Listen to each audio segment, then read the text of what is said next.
Walang taka sa entrapment operation ng dalawang babaeng nagbebenta umano ng pekeng titulo ng lupa. Ang mga suspect, budol-budol din umano. Nakatutok si Emil Sumangil.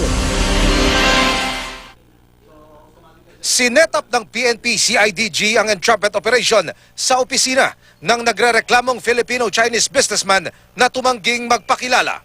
Dito nakipagkasundo ang dalawang babaeng suspect na tanggapin ang higit sa kalahating milyong pisong cash kapalit ng peking titulo ng lupa. Pagtanggap ng mga suspect ng 600,000 pesos na cash, mabilis nila itong binilang at pinaghatian. Tumayo at lumabas naman ng opisina ang isa pang lalaking kaharap nila na undercover agent pala ng CIDG. Tinawag na ang mga kasama. At dito na nilusob ng CIDG ang opisina.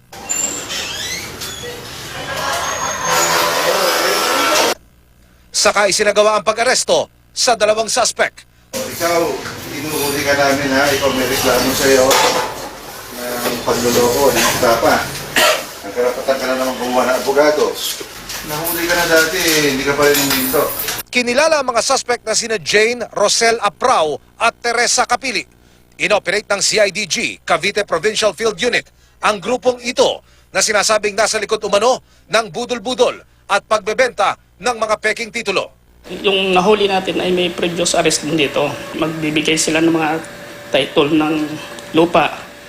And then, kung titingnan mo sa unang tingin, is talagang original. Kasi may mga stamp and everything. But of course, malalaman natin na fake because of kailangan natin i-verify sa Registry of Deeds. Tumangging magbigay ng komento ang mga inirereklamo. Gagamiting ebidensya ng CIDG ang mga peking titulong na-recover mula sa mga suspect na kung titignay mukha raw orihinal dahil sa selyot mga lagdang nasa dokumento. Ito yung pinapresent nila sa mga would-be victims, mga buyer, tapos nangihingi sila ng down. Ang down na hinihingi nila is more than 500,000. Habang pinaprocess nila, nangihingi pa sila ng pa 100,000.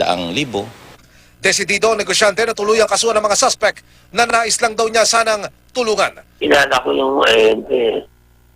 Umabot sa akin na may sakit daw yung anak. Paalala ng mga otoridad para hindi mapeke sa pagbili ng property. It's either yung may-ari mismo ng lupa or a legitimate seller. Meron kasi mga license tayo na broker niyan eh. Hindi pwedeng yung mga middleman lang. Especially kung yung middleman hindi mo naman kakilala. Walk-in na nag-alok sa'yo. Emil Sumangil, nakatutok, 24 oras.